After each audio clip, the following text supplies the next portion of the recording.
Welcome. In this video, I'm going to show you how to deposit money in Kalshi. So the first thing you need to do is just open up your Kalshi website and then log in your account. Once you do that, all you need to do is just click on this cash option at the top. And once you click on that, it's going to show you this window. So from here, what you need to do is just simply select the amount that you want to deposit. You can select the predefined amount such as $50, $100, or you can simply click on this custom and then you can add the specific amount that you want to add.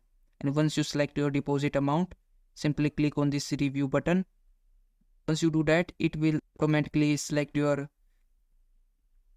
payment method that you have set up in Kalshi, and then this will show your deposit amount that you're depositing. And then you satisfy with all of these details, simply click on this submit deposit button, and then you will get this confirmation.